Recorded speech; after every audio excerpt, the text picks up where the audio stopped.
राधे राधे दोस्तों, स्वागत है जय को नए वीडियो में।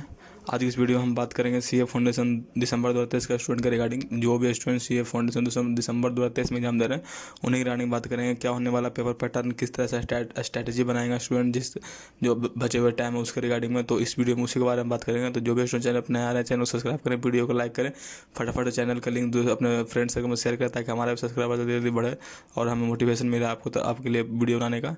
तो आइए हम वीडियो में आगे देखते हैं।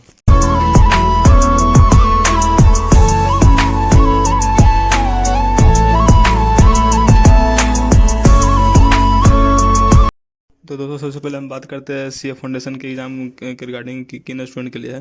तो ये सीए फाउंडेशन का स्टूडेंट के रिगार्डिंग है। जो भी स्टूडेंट सीए फाउंडेशन दिसंबर 23 में एग्जाम दे रहे हैं उन्हीं के रिगार्डिंग है। आज इसमें हम बात करेंगे 23 का पेपर पैटर्न के बारे में। ठीक है, थोड़ा राइटिंग पर तुम जाना, ठीक है, वॉइस से मैच करना। ठीक है, इसमें थोड़ा वो मेरे पास पेन नहीं है इसलिए थोड़ा प्रॉब्लम होता है लिखने में। ठीक है, तो इसमें हम बात करें सीए फाउंडेशन दिसंबर 2023 का स्टूडेंट के रिगार्डिंग पेपर पैटर्न के बारे में। इससे पहले हम आप लोगों को रूबरू कराना चाहते हैं इंटरमीडिएट का जो इस बार जो एग्ज़ाम हुआ ना अभी कुछ दिन पहले, उसके लिए उसी के रिगार्डिंग हम आपसे मतलब बात करना चाहते हैं। जो भी स्टूडेंट जो इंटरमीडिएट में एग्जाम इस बार दिए हैं उनका पेपर किस तरह पूछा गया। देखो आईसीआई का दो फंडा, ठीक है, सबसे पहले हम बताते हैं आईसीआई का कितना दो फंडा किस तरह से।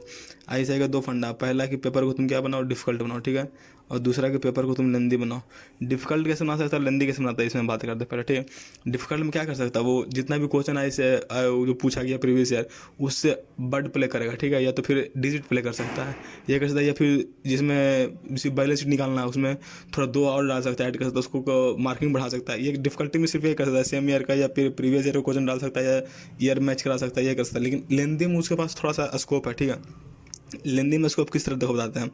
लेंदी क्वेश्चन किस आएगा, क्योंकि इस पर पूरा क्वेश्चन लेंदी था सीए फाउंडेशन का, खासकर हम अकाउंट्स पेपर की बात करें। ठीक है, जो भी स्टूडेंट अकाउंट्स का एग्जाम देगा उसको पता होगा। ठीक है, जो इंटरमीडिएट का स्टूडेंट देख रहा हो वो मतलब अगर एग्री करता तो भाई कमेंट बॉक्स में यस लिखना। ठीक है, लेंदी में क्या होता है कि देखो जो भी मान लो प्रीवियस में जो क्वेश्चन आया था, मान लीजिए 10 नंबर के लिए आया था, ठीक है, लेकिन वही क्वेश्चन सेम, ठीक है, इस बार 8 नंबर के लिए आ गया। ठीक है, मान लो फिर कभी वो क्वेश्चन आया था 12 नंबर के लिए, ठीक है, उससे पहले। ठीक है, अब इस बार आ गया वो 6 नंबर के लिए। तो देख लो लॉस कितना है। 10 नंबर के लिए आया था, अभी 8 नंबर के आ रहा है। क्वेश्चन तो सेम है, निकालने के लिए तो सारा चीज़ सेम बता रहा है, मतलब मांग रहा है, वो प्रोसेस हमारा सेम है, टाइम हमारा सेम है। लेकिन अगर इसमें से हम अटेम्प्ट करते हैं क्वेश्चन को तो हमको 10 में से कम तो 9-8 नंबर तो मिल ही सकता है। लेकिन जब ये 8 नंबर वाला वही क्वेश्चन को 8 नंबर के लिए पूछा जाएगा तो तुमको 5 या 6 या 7 नंबर ऐसे जो भी अगर 100% अटेम्प्ट करते हो तो 7 नंबर 8 नंबर मिल सकता है। ठीक है, तो देख लो टाइम बिल्कुल सेम है। ठीक है, वही सेम इसके साथ आ रहा है। अगर 12 नंबर का क्वेश्चन है तुम 6 नंबर के लिए फिर से पूछ रहा तो भाई टाइम देख रहा है यहाँ पे टाइम बिल्कुल मतलब वो किल हो रहा है। ठीक है, तो ये लेंदी होने का कारण है कि लेंदी इसी तरह होता है। जो इस बार जो क्वेश्चन जो ऐसे का जो आया था अकाउंट्स पेपर का वो 3 घंटे का था ही नहीं, पहली बात तो। ठीक है, मेरे ख्याल से नहीं था 3 घंटे का। ठीक है, हम भी स्टूडेंट है सी इंटरमीडिएट का इसलिए हम बता रहे हैं तुमको। ठीक है, एग्जाम इस बार हम नहीं दिए हैं, हम डायरेक्ट इंटर रूट से है, लेकिन हमने फाउंडेशन वगैरह सब पढ़ा हुआ था, हमें पता है। ठीक है, इस बार क्वेश्चन बिल्कुल 3 घंटे का था नहीं। या तो 3.5 आवर का रख सकते हो या फिर 4 आवर का रख सकते हो या 4.5 आवर के लिए भी तुम रख सकते हो।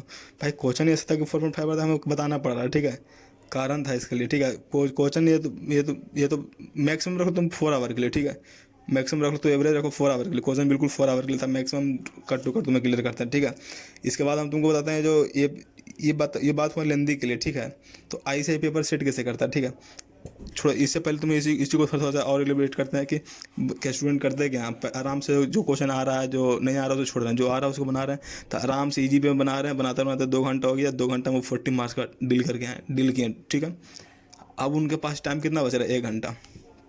अब तो उनके पास टाइम तो 1 ही घंटा है ना, 3 घंटा की एग्जाम है, 2 घंटा में 40 मार्क्स का डील किए। अब स्टूडेंट होगा क्या, पैनिक। अब स्टूडेंट पैनिक होगा क्या, यार 2 घंटे में हम 40 मार्क्स का डील किए। इसी कारण जब आप पैनिक होइएगा तो यहाँ पे होगा मिस्टेक। एकदम ये शेड्यूल जारी है। ठीक है, इसी तरह होता है, या ये आईसीआई का पैटर्न है। ठीक है, कि पहले बच्चों को 2 घंटे सिंपल क्वेश्चन दिखा कर 2 घंटे में 40 मार्क्स 50 मार्क्स का क्रॉस कराओ। फिर 1 घंटे में स्टूडेंट होंगे पैनिक होंगे तो करेंगे मिस्टेक होंगे तो फिर समझ सकते हो हम क्या सब हो सकता है। ठीक है, अब बताते हैं आईसीआई का पेपर पैटर्न, पेपर किस तरह से बनाता है मेरे ख्याल से। ठीक है, हमें तो पता नहीं किस तरह, हमें तो बताता नहीं है। तो आईसीआई का जो पेपर पैटर्न मेरे ख्याल से 3 कैटेगरी में रहता है। ठीक है, हम बांटते हैं 3 कैटेगरी। ठीक है, ए, बी और सी। ठीक है, ए में वैसा क्वेश्चन रहता है जो सबसे ज़्यादा पूछा जाता है। ठीक है, सबसे ज़्यादा पूछा जाने वाला क्वेश्चन। ठीक है, सबसे ज़्यादा पूछा जाने वाला क्वेश्चन। बी कैटेगरी में रखते हैं एवरेज क्वेश्चन को। ठीक है, जो भी क्वेश्चन एवरेज मैंने यहाँ 1 साल रिपीट करके या 2 साल रिपीट करके एकदम सेम वर्ड प्ले, कुछ नहीं एकदम सेम कट टू कट उतार दिया, ठीक है, उसको मतलब बोलते हैं एवरेज, ठीक है। एक होता है बिलो एवरेज, एक होता है बिलो भाई रेगुलर पूछ रहा, मतलब कि जैसे फाउंडेशन होता ना, तो कि ये एवरेज ड्यू डेट वाला क्वेश्चन मतलब हमेशा तो उसको बिलो एवरेज में रखते हैं, ठीक है। तो इस तरह से अब स्टूडेंट किस पे ट्राई करेगा ज़्यादा, तुम ही सोच के बताओ कि स्टूडेंट की जो सबसे ज़्यादा पूछा जा रहा है उसको ज़्यादा स्टूडेंट ट्राई करेगा, करेगा ऑब्वियसली करेगा। क्वेश्चन आ गया यहाँ से बिलो एवरेज वाला से, उसको छोड़ो क्वेश्चन आ गया यहाँ से एवरेज वाला से आ गया, तब तो बच्चा यहाँ फंस सकता है। तो उसको पता है क्वेश्चन ज़्यादा इस बार पूछेंगे, इस बार पूछें तो कोई बच्चा कहाँ से ज़्यादा प्रिपरेशन कर सकता है, फिर इधर से क्वेश्चन डाल देता है। तो मेरे ख्याल से इस बार फाउंडेशन में भी वो सेट इस तरह से बनाएगा मेरे ख्याल से। तो इससे बचने के लिए तुम्हें क्या करना है, इससे तो बचना है ना, इससे जो ऐसे का जो ये फंडा चल रहा है, इससे बचने के लिए तुम्हें क्या करना है, तुम्हें क्या करना है, प्रिपरेशन करना है, प्रिपरेशन करना है भाई। प्रिपरेशन ऐसा करना मतलब तुम अपना 100%, ठीक है, प्रिपरेशन हो तो अपना 100%। अब 100% कैसे किस तरह से क्लियर कर सकते हो 100%, वो भी तुमको हम बताते हैं कि 100% क्लियर किस तरह से हो सकता है। 100% क्लियर करने के लिए पहला कि तुम कॉन्सेप्ट क्लियर कर लेते हो, और कॉन्सेप्ट क्लियर करते हो तुम समझ जाते हो, तुम्हें लगता है मेरा ये चैप्टर कंप्लीट है। सबको ही लगता है ना, कमेंट बॉक्स में तुम यस या नो कर सकते हो, ठीक हो। 90% का 80% रखो, हम एवरेज लेके चल रहे हैं, ठीक है। ये कॉन्सेप्ट तुमने क्लियर करा, क्वेश्चन तुमने समझ लिया, ऑनलाइन देख के ऑफलाइन देख के क्लास में देख कैसे भी तुम्हें लगा चैप्टर कंप्लीट है, पर नहीं कंप्लीट है वो चैप्टर। वो टीचर ने बताया, तुमने समझ लिया, क्वेश्चन चैप्टर कंप्लीट हुआ, टीचर का चैप्टर कंप्लीट हुआ, टीचर का कॉन्सेप्ट क्लियर हुआ, तुम्हारा कहाँ हुआ इसमें, तुम्हारा तो ये भी जीरो है, तुम्हारा भी जीरो है। तो इसको करने के लिए क्या करना है, तुम अपना सेल्फ रिवीजन करो, ठीक है, सेल्फ रिवीजन करो, सेल्फ प्रैक्टिस करो, जो भी करना तुम करो, बंद कमरे में होकर जब तुम करोगे तब तुम्हारा ये मतलब प्रोग्रेस कर सकता है, ठीक है, जब तुम सेल्फ करोगे तब, ठीक है। इसमें तो टीचर का हो रहा था ना, इसमें समझो नहीं, दूसरी बात इसमें टीचर का हो रहा था। तो सेल्फ प्रैक्टिस करने के लिए क्या कर सकते हो, सब लोग क्वेश्चन बनाओ, सेल्फ प्रैक्टिस के लिए क्या कर सकते हो, क्वेश्चन बनाओ। क्वेश्चन कौन कौन से बनाए, प्रीवियस ईयर का बनाओ, ठीक है, RTP बनाओ, ठीक है, MTP बनाओ, ये सब बनाओ जितना भी है। और ख़ास करके इसको नहीं बोलना, स्टडी मैट का जितना भी इलस्ट्रेशन होता है, जिसमें अकाउंट्स में इलस्ट्रेशन है, लॉ में केस स्टडी वाइज क्वेश्चन है, कॉन्सेप्ट है, वो सारा क्लियर करो, ठीक है। लॉ में कोशिश करो याद करने का, याद नहीं हो रहा समझ के करने का, समझ में नहीं आ रहा एग्जाम्पल से समझने का, ऐसे प्रैक्टिस करो, ठीक है। तो ये तुम्हारा रिवीजन करने का, रिवीजन करने के लिए बताएं, ठीक है। इसमें भी क्या होता है कि बच्चों सेल्फ रिवीजन तो कर लिया, लेकिन उसे अपने पे मतलब वो क्या बोलते हैं उसे, मतलब सेल्फ रिवीजन तो कर, लेकिन उस सेल्फ रिवीजन करने के बाद उसे अपने आप पे मतलब वो कॉन्फिडेंस नहीं आ रहा, कॉन्फिडेंस नहीं आ रहा, मतलब हाँ मतलब ठीक है सेल्फ रिवीजन कर लिया, कॉन्सेप्ट भी क्लियर कर लिया, सब कुछ कर लिया, लेकिन जब वो 3 घंटे एग्जाम देने बैठा तो वो मतलब फूस कर रहा, मतलब कहने मतलब 3 घंटे में वो डील नहीं कर पा रहा। तो उसके रिगार्डिंग क्या करना, तो उससे बचने के लिए तुम्हें क्या देना, टेस्ट देना, उसके लिए उसके रिगार्डिंग टेस्ट करना। जो भी स्टूडेंट अभी फाउंडेशन के देख रहे हो ना, टेस्ट भाई कंपलसरी है, ठीक है। टेस्ट नहीं दोगे भाई तो तुम्हारा उसमें मेरे ख्याल से टेस्ट के लिए, टेस्ट देने से मेरे हमको लगता है एक ही फ़ायदा, वो तुम्हारा स्पीड, ठीक है। इसको यहाँ पे मिटाते हैं, 1 मिनट रुक जाओ। टेस्ट देने के लिए मेरे ख्याल से सिर्फ एक ही बेस्ट तरीका टेस्ट देने का, एक ही मतलब सोल्यूशन बन जाएगा, इससे क्या होता है स्पीड बढ़ता है, ठीक है। जो भी तुम्हारा मतलब एग्जाम के लिए स्पीड बढ़ता है टेस्ट देने के लिए। तो टेस्ट के लिए क्या करो, जो भी स्टूडेंट जो CA फाउंडेशन का स्टूडेंट है, जो दिसंबर 23 में स्टूडेंट जो दिसंबर 23 में जो एग्ज़ाम दे रहे हैं, अभी जितना भी आपको टाइम बचा हुआ कम से कम तो भाई अगर देखो तुमको तो क्लियर करना ही करना है जब भी होवे, तो टेस्ट तो तुम्हें देना पड़ेगा। कब तुम तो इससे भाग सकते हो, नहीं भाग सकते हो। तो अगर तुम्हारे पास ज़्यादा टाइम है, तुमने कॉन्सेप्ट क्लियर कर रखा है, तो पर डे टेस्ट लगा लो, ठीक है। अगर तुम्हें मतलब कॉन्सेप्ट तुम्हारा क्लियर है, चैप्टर क्लियर है, सेल्फ रिवीजन से भी तुम्हारा क्लियर है, तुम्हारे बेसिस पे, टीचर के बेसिस पे नहीं, ठीक है, तुम्हारे बेसिस पे क्लियर है, तब बता रहा हूँ मैं, तब तुम पर डे टेस्ट लगा लो। अगर नहीं क्लियर है तो तुम एक काम करो कि जब अभी भी टाइम बचा हुआ तुम्हारा, ठीक है, अभी भी टाइम बचा हुआ तो कम से कम 6 से 7 टेस्ट लगा लो, ठीक है। 6 से 7 टेस्ट लगा लो आराम से। उससे तुम्हारा कॉन्सेप्ट क्लियर होगा, क्वेश्चन का क्लियरिटी क्लियर होगा, क्वेश्चन किस तरह से आ सकता है, कहाँ से पूछ सकता है, क्या कर सकता है, ठीक है। इसमें तुम्हारा देखो इससे रिगार्डिंग तुमको हम कहानी सुनाते हैं, ठीक है, सुनना ध्यान से कहानी, इसके रिगार्डिंग कहानी है, ठीक है। मतलब है किसी का मतलब, तो इसलिए तुमको बता रहे हैं, ठीक है। हम यहाँ पे किसी का वो नहीं कर रहे हैं, ठीक है। एक स्टूडेंट था, ठीक है, हमारा दोस्त, पहला बार अटैम्प्ट फाउंडेशन का दिया, 70 नंबर आया, ठीक है।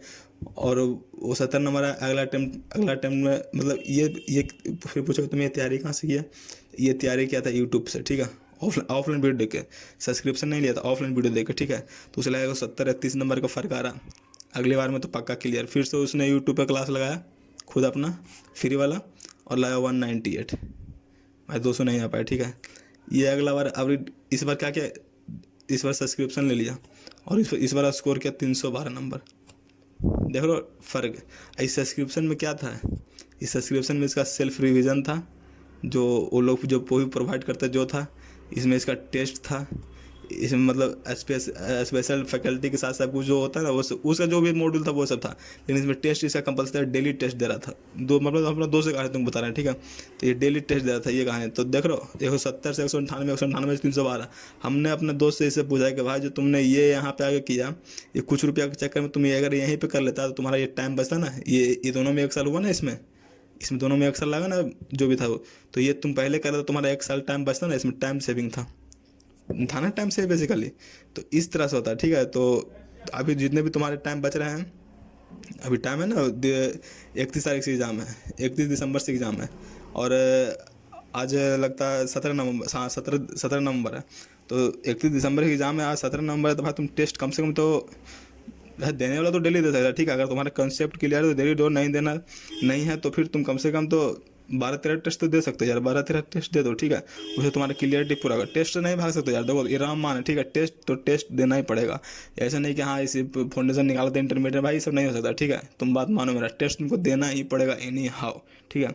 तो यही था जो भी पैटर्न था जो हम जिसके बारे में डिस्कस कर रहे थे। बहुत सारे स्टूडेंट का भी मैसेज आ रहा था हमारे पास कि उससे रिगार्डिंग कुछ बताइए। तो अगर वीडियो पसंद आता है वीडियो को लाइक करें, चैनल को सब्सक्राइब करें और अपने जितने भी स्टूडेंट हैं उनके पास शेयर करें। हमारा जल्दी से 200 सब्सक्राइब पूरे करिए यार, 2-3 बचा हुआ है, ठीक है। हम तो जो भी छोटा मतलब ग्रो कर रहा है, ठीक है। तो जो अपना फटाफट प्यार बैठा, हमारा टेलीग्राम चैनल भी वहाँ ज्वाइन करें, जिससे जो किसी के रिगार्डिंग किसी को क्वेश्चन होता है आप वहाँ भी हमें मतलब मैसेज कर सकते हैं, या फिर आप हमें कमेंट बॉक्स में नीचे कमेंट बॉक्स में भी कमेंट करके आप हमसे पूछ सकते हैं। हम एनी आपको 24 आवर्स के अंदर आपको हम रिप्लाई करेंगे। धन्यवाद।